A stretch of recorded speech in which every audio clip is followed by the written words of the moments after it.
Alrighty, welcome to the channel. Hope you're having a wonderful one, and welcome back to some Iron Spectates. Welcome, welcome, welcome. Before we get into things, I just want to say thank you all for stopping by with me today. I greatly appreciate you spending some time and spending some valuable time. We're all adults and life is hard, but I'm glad that you find half an hour to spend with me today. If you're on YouTube, welcome to Ross Boom Socks 2. I'd greatly appreciate if you would subscribe to the channel and give the video a like. If you're on Spotify, or if you're interested in Spotify, if you like watch this or listen to this, I wouldn't watch this while you're driving, working, etc. Or you wanted to have some offline viewing of it or listening to it, you can download it on Spotify. Link is in the description to the playlist. I'd really appreciate it if you would hit 5 stars on that bad boy. But anyway, let's get back into things. Sorry, so we don't usually have, historically, I've been doing Iron Spectates for about 10 years. I don't necessarily usually tend to have recurring characters, I suppose. But this was one that I wanted to have a look at because it was interesting. I posted a number of days ago at this point a video about a Lulu player who was playing top lane and how I was like, you know what, I do like the idea of Lulu top lane. It wasn't quite the Lulu build that I was necessarily expecting, but I do like the idea of Lulu top. Like, attack speed Lulu is something that I'm a big fan of. However, this person also appears to rock a lot of Soraka top as well for some reason. Like, they have multiple games of Soraka on this particular role, and I thought, you know what, why don't we have a look? Why don't we have a try? Why don't we see exactly what is going on, how this person plays out, how this game plays out, and see what we can make happen here. Beyond that, though, let's get into things with the teams, shall we? Neferi in the jungle. We've got Yone mid, Malzahar, and Vel'Koz bot lane. Sorry, excuse me. Just taking a quick sip of water there. Ambessa, top lane, Nidalee jungle, TF mid, and then Xerath and also Seraphine. This is, you know what, this is actually kind of insane a little bit, because it just goes to show how widespread and bad AD carries feel, or are, I guess, currently, that Iron players are now doing double mage bot lane, and they're playing mages bot lane, and that's just what they're doing. That is absurd to me. I cannot believe that that's where we're at with the current state of the game. Very sad for somebody like me who very thoroughly enjoys AD carry. Like, when I was doing like my, some of the first ever, like, I don't want to say serious, but like, some of the first climbs of ranked that I was kind of taking vaguely serious as a YouTuber. I was playing an awful lot of like Tristana, a lot of like actual AD carries, and I like was for a period of time like an AD carry main, I suppose. So a little bit sad. I can't CS to save my life, but still, nevertheless, I did still like playing AD carry. That being said, when it comes to bot lane mage supremacy here, who I think that like the Xerath and the Seraphine probably got like a bit more of a scarier combination between the two of them, as opposed to like Vel'Koz and the Malzahar. I mean, right there, boom, first blood goes down. I mean, for Malzahar, there's not a tremendous amount that I think he can really do, and it's not his fault. He takes a little bit of time to get going, a little bit of time to get moving. Vel'Koz has got some really good poke, but it's really nothing in comparison to the type of poke that Xerath and Seraphine can also rip down. Now, your eyes do not deceive you. I just want to be clear here. This is an Ambessa who is pushed in by a Soraka. The Soraka has gotten like the crystal broken on the tower, working towards that tower plane. They are blasting numbers onto this Ambessa, and it doesn't look like the Ambessa can actually really do too much. I feel like if she did, there would be a different story here. But you know what, we should back it up because we actually have got a kill in mid lane here as well.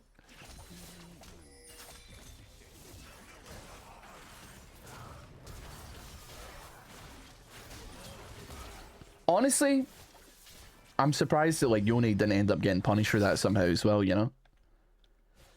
That being said, Ambessa, we're back in top lane. Ambessa is getting kind of cooked up a little bit here. Is he going to dodge that? I feel like that Nidalee spear could have very much taken his head off there. I'm surprised that it didn't, actually. Yeah, Ambessa's kind of just not really... Wow, okay. I do not think that that's going to be enough. Yeah, a couple extra ticks on that would be where we want to be. I mean, listen. You, as Soraka top, have managed to push Ambessa out of lane. I'm quite impressed, actually. I mean, we watched this person play Lulu. They're playing against a Garen. Didn't really get much going. There wasn't a lot that they made happen there. I don't think that does damage to minions, right? Does it? Wait, does it? It must do damage to minions, right? No, it doesn't do any damage to minions at all. Silences, but it doesn't do any. I mean, you have one ability that does damage to anything that isn't a champion. That is your Q, I suppose. A little bit scary there. A little bit scary. As far as like every other matchup goes, I mean, I guess like Nidalee's not too scary as far as okay, I mean, like if the Soraka is smart, she gets hit with a spear.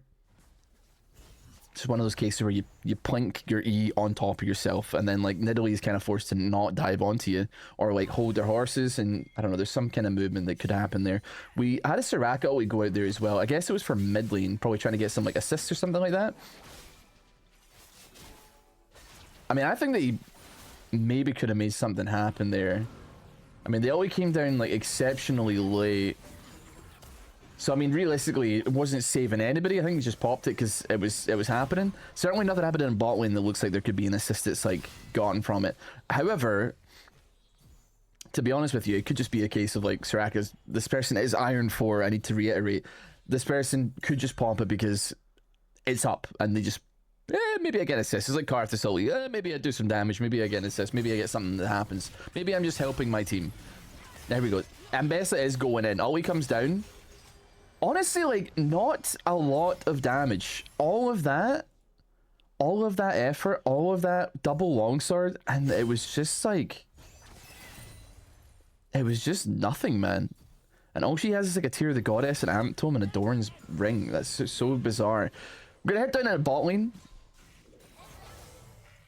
because we do have a fight here. Okay, that the AoE, the range on, I mean, they're pinging for the Nefuri here to try and help out El Jefe. The range on that ability is strange to me. I never really understood it. The Seraphine Q, the damage on it, the radius is much bigger than it actually looks, as far as I can tell. That being said, though, double kill for Nefuri is terrifying stuff, I'll be honest with you. That's something you do not want to see. She doesn't get Scuttle Crab, because Nidalee's going to be taking that now, but still, very good job nonetheless. Soraka's going to have her ulti up in 1 minute. And I guess we'll see from there what her behavior is when she has her ulti. Now, I guess like she's a ranged champion. And the Qs are apparently taking their toll. You would think that this would be a lane that she doesn't have any hope in, like no way of winning. She's running Comet, like she might be running like Resolve. She's running Bone Plating Secondary. I mean, to be fair, the Ambessa is doing, I can say, okay, hold on, that might be enough. Wow, okay. The Ambessa is doing a lot, but see if she just didn't get hit with a root and actually like made some kind of attempt to work around that or like push the advantage, because she is doing a lot of damage to Soraka, but she's getting scared. It would be very easy probably to win that fight, I would say. Still. Oh, we got a big drop in mid lane here. TF gets double ult. Wait, was that double ult? It was double ult, right? Nefuri probably going to be able to get that ult off again. Doesn't steal the dragon though. It wasn't as good as it could have been. Nidalee trying to W over the wall. It's not going to happen. Way too thick. That's going to be a fault. However, as well as that, I guess she doesn't get the other reset, but she is going to come in towards bot lane as well again. I don't think there's really anything here that's going to be possible. Like, Nether Grasp is just way too far away to rip that Nether Grasp. Not going to be able to get the knock up as well. It's far too difficult to get that range going. That being said as well, like, they were too close to tower. Like, they actually attempt to get... Like, Nefuri's not going to dive that tower. She's going to be shut down gold that's been passed over, I think, because she's not going to be able to tank tower for a tremendous amount of time, I would say. And they're all full HP. I think it's just too dangerous. Malzahar's having a bad time. He's actually up in CS, which is very, very interesting. And that's just like the power of Malzahar E, I suppose. There's no way he's going to be able to dodge all this, I don't think. He's panicking. He got crossfired there as well. That's going to be Malzahar falling once again. Where's Soraka going? I mean, to be fair, she has ulti up. I'm not saying that it would have saved the Malzahar in any way, shape, or form, but I certainly think that like he could have probably tanked at least one more. And I think that was probably going to be the last one, if I'm honest. I'm not 100% sure on that one. Maybe one more after that. I'm not super certain. But that being said, though, this person could be pre-made with somebody that's on their team. They need. I mean, they're hitting ease on the wave as if it does damage, but I'm trying to figure out if they've like realized that it doesn't do that yet. I don't know if they have.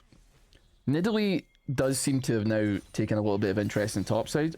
Doesn't land the spear, and I think that was just like purely coincidental that she didn't land that spear. Like that was just the Soraka just happened to stop at the exact right time, you know? Very lucky, very lucky. Justify permanently low HP here though. He's gonna fall.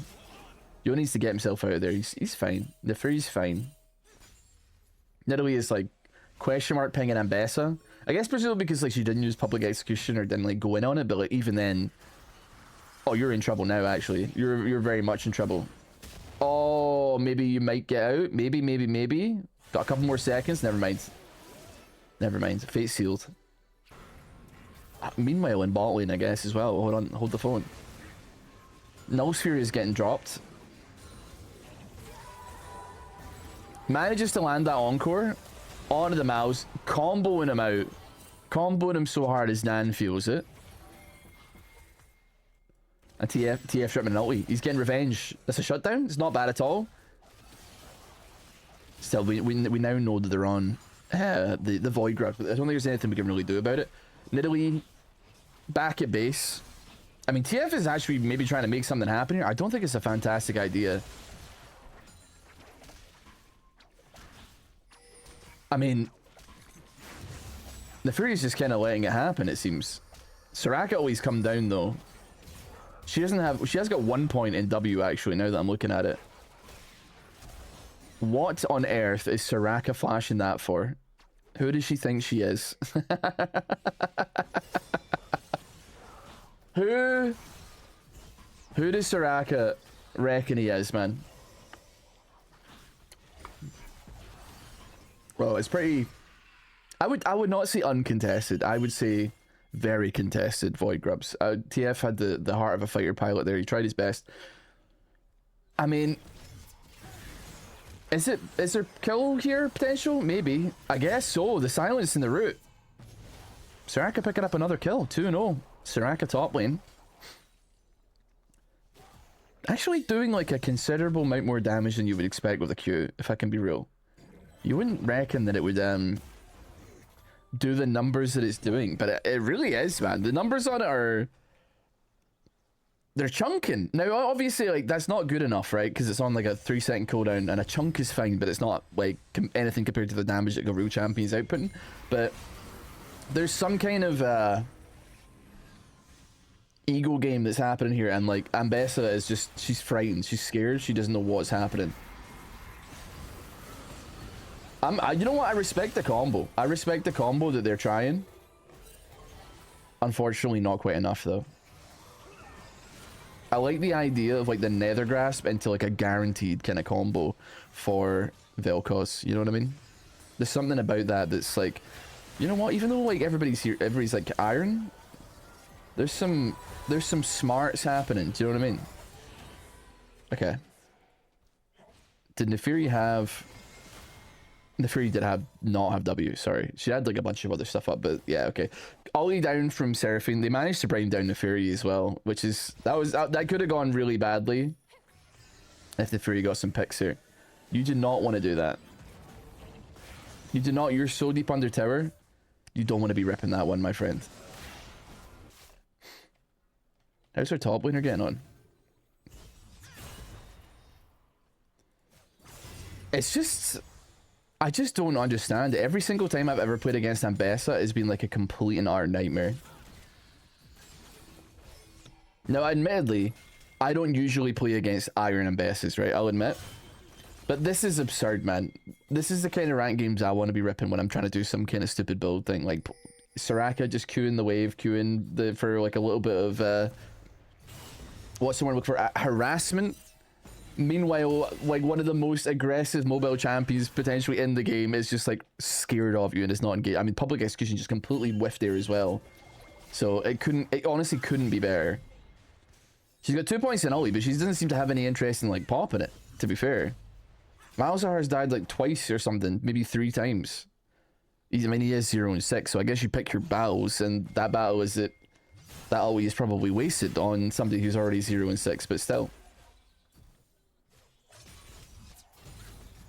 I mean, honestly, like the farming, the wave clear seems chill. The farming's pretty good. You're super aggressive with it, but like I'm a respecter. I mean, even if you want the free the free what do you call it? Comet, or a bit of free damage as well. The Equinox is instant cast basically. Like there's no way to dodge it.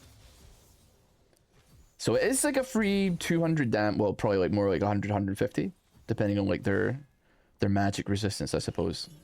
It's not quite the same sauce as like old Soraka though, like old classic Soraka. We've been playing a little bit of old classic Soraka on the main channel. That's a good route. Half decent dam. Now, problem is, where do you go from there? You know, it's actually like so merciful that this Ambessa is like not chasing Soraka like at all. Maybe could that? No. I think maybe should have waited until she landed another Q. Almost had her baited in. Okay, what the hell is going on bot lane? Yoni's down there. He's very strong right now. He's already got Blade the Rune King. Velcro's managed to pick it up. Malzahar once again dying. 0 and 7. Poor lad, man. He doesn't stand a chance. And they are not happy with Twisted Fate. To be fair, he does have like Destiny up. I'm not saying that he could go and help, but I think that's probably what the implication is. They see that is up and they immediately jump to like, where are you? But I mean, he's in hell. He's going to hell right now.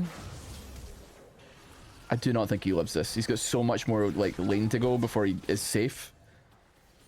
Yeah, Nidalee probably not happy about that one. I mean, to be fair, Nidalee also just died. She had her own problems now that I'm thinking about it, and that problem is Yoni.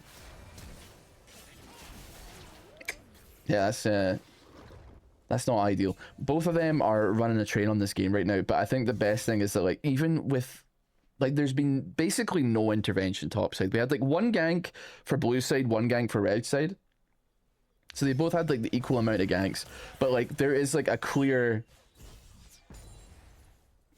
winner, I suppose.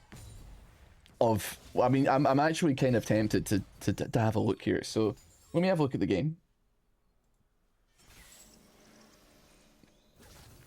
Let me see here. I need to find that player very quick. Oh, pardon me, very quickly. One sec. Alrighty, sorry, I was just checking the Ambessa. It looks like this was this person's first game of Ambessa. I'm looking at like the champions that they play. Viego Ari seems to be like the main thing that they are ripping games on. Why they ended up on Ambessa is a very good question. To be honest with you, they die a lot even on their main characters, it would seem. We have Nefurian topside though. What is the plan? Public execution goes down. Spear does not land, so like Nidalee isn't doing anything here. And I guess we're just taking that as a win because we got the ulti out. We still have like ulti for Nefiri if and when needed. I don't think that this fight is like inherently over just yet. I think they're gonna try and make something happen. Nidalee is like getting ahead of herself. She hit a minion. Like she hit one of the pack dogs and has very mistakenly engaged upon that, thinking that that is going to help her in any way, shape or form. We do have another reset though onto the Seraphine. That being said, Destiny's coming in as well. Drops the gold card.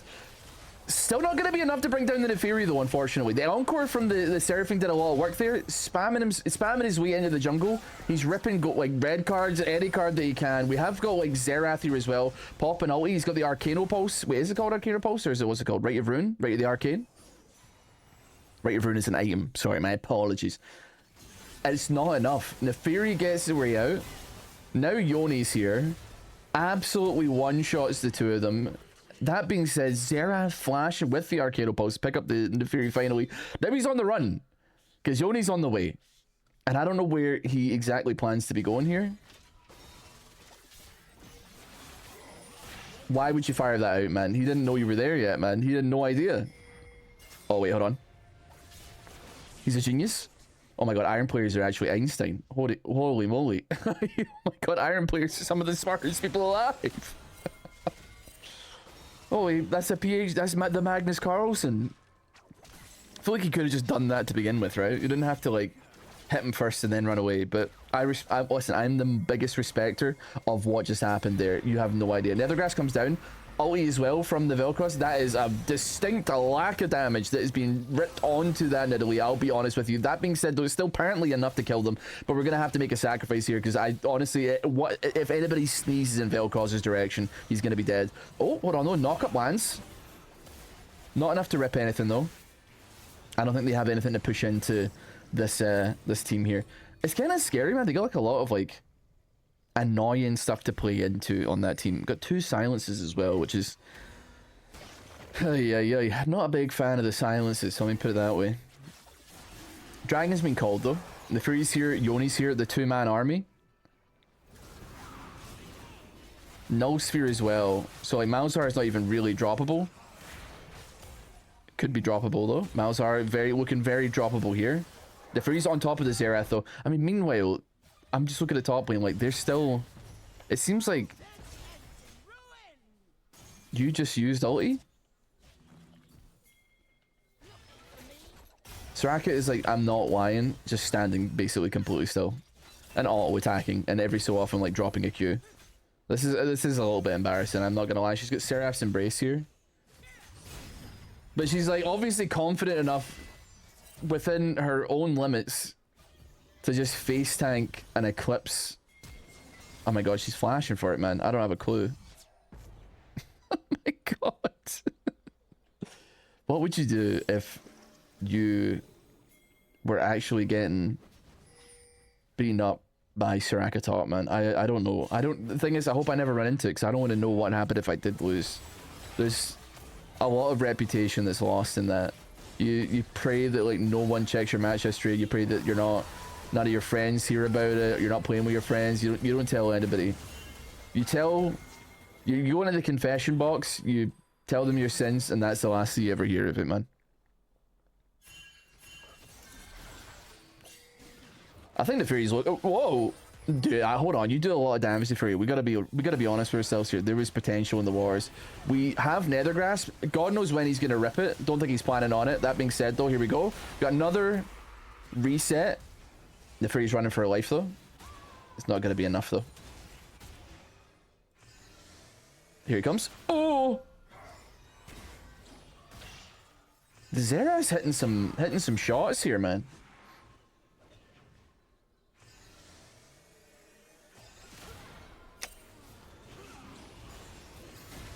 I think I'm unsurprised, really.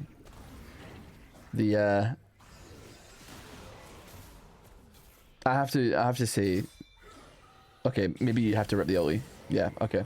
Could have probably ripped the ulti and he would have saved Malzahar.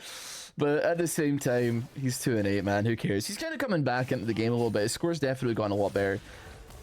But yeah, the Soraka's movement is definitely slightly oversimplified. It is literally just like running in that direction and hoping for the best, I suppose. Which I guess there's nothing wrong with that. It's just that I don't know what the likelihood of it actually being supremely beneficial. But you know what? I'm going to make myself bigger. How's that sound? Just thought about that for a second there. It's chaos. It's a bit of madness. It's 28-17, 11-3 on both Nefiri and also Yone. They're like either 3 items or close to 3 items. And I'm just realizing like the entire enemy like red side are AP except for a 1-4 Ambessa, I guess. So like I don't know if itemization is going to be like the biggest problem in the world here, which to be fair, there's a lot of AP on both sides as well, but still I just don't know. The Seraphine seems pretty good though. Like the ultis have been good. Every encore has been basically like a mega banger. Or it's at least been like valuable in some way, shape or form. And we did have to put a lot of resources out into the world to try and bring that Neferi down. And I don't even think it was for shutdown gold, which is kind of a shame, but at the end of the day, what can you do? You honestly, you take every kill that you can get at this point. Nether Grasp, it's down. Bosh, bing bong. Malzahar gets it, not the Soraka who popped the ignite on. How rude. That's so sad. Xerath's out and he's trying his best, man, but like I don't think there's anything he can really do here. If he had like Right of the Arcane, then maybe, but like he popped that trying to help with the Neferian mid lane, and it's just not going to do the trick, I think. I'm seeing pings for Baron. 23 minutes. To be fair, it's actually very doable. They don't have Neferi here though, but they could try and do a trap for it. We have a lot of people trying to collapse onto that Soraka, but it is actually just the biggest bait of all time. There's no way that this TF does survive this as well. The Malzahar Space Guru is going to finish him off. It goes straight onto the Nidalee as well, which actually does like quite a lot of damage. Speaking of quite a lot of damage, he's been absolutely deleted. Do we have Fate Sealed? We do not have Fate Sealed on the Yone, so he's not going to be able to actually gap close onto them particularly well. Vel'Koz damage though, the ulti. Bricking the Seraphine. And I think, honestly, I think he's looking for that ulti. He's looking for that ulti. He's dead. Never mind. He was looking for the ulti. He found a spear. Public execution misses. Only because the Vel'Koz manages to flash it. Where is everybody, man? Where is everybody? This guy needs help, man. They're just respawning and coming back. Help them. Help them. Dear Lord. I'll tell you what, like, one thing I have noticed with, and maybe this is in the main game, I'm not really sure. Maybe this is in my Elo too, but like, I'm not seeing a whole heap of a lot of like, progress necessarily on the map. I feel like people are like either one single-minded or they're scatterbrained, but like we're kind of like 25 minutes in, and yeah, it's been towers taken, but like it doesn't feel like there's any like pressing urge to like progress the game in the right direction, like by taking towers and stuff like that, you know. So that being said, my macro is terrible. I'm seeing this like self-aware that I know exactly what and who I am. And I know exactly what Neferi is, and I hate them. I hate Neferi. I hate her. I hate her and her little dogs too. That flip can go over that wall. I did not know that. Hey, well, Dragon. What's Ambessa up to? Is she tussling in topside? She doesn't have public execution. I mean, she is doing damage. Like, it's bound to happen, right? Like, there's no way that like Soraka wins through the course of the game. You know, we got Rod of Ages, got Seraph's Embrace. It's just not like a feasible thing that this person like is gonna ever eventually be able to stat check a champion like Ambessa. Obviously, if the person is like a dum-dum, then and like playing a champion for the first time and isn't even a top main, like they're gonna have some trouble. Because as we know, if you watch your previous stuff, if you're on the playlist or whatever, this person that plays the Soraka is insane, I think, actually, because they seem to like almost exclusively play like supports top lane for some reason, and it works or it doesn't work. I guess it doesn't really matter. Yone Fate Sealed onto mid lane, doing a hefty chunk of damn to that Xerath, and a bit of a spot of bother here. He's flashing. Doesn't manage to really land anything though. The Nidalee actually is a bit too tanky, I think. Well, another grasp can solve that. Q comes out for the Vel'Koz. Does a lot of damage. Picks it up as well. Now we're getting inhib tower. And they surrendered. I mean, to be honest with you, I don't think the game had a tremendous amount of time left in it. There was some silly stuff in that, but I'm glad I got to see like a top Soraka just to see how this person cooks. And I don't know if you could call it cooking, but it's certainly something. I'll tell you that for free. Anyway. Thank you so much for watching another Iron Spectates, or if this is your first Iron Spectates, welcome to the channel, welcome to the playlist. If you're on YouTube, on Ross Boomstocks 2, please consider subscribing to the channel if you like this kind of stuff. We're trying to post as often as we can, and give the video a like. I greatly appreciate that. If you're on Spotify, or if you're interested in Spotify, the link is in the description. Again, you can have offline downloaded viewing, or like audio or only visual, only audio, or audio and visual, sorry. And yeah, you can give that 5 stars as well. It really does help me out, so I'd greatly appreciate it. And I'll see you all next time.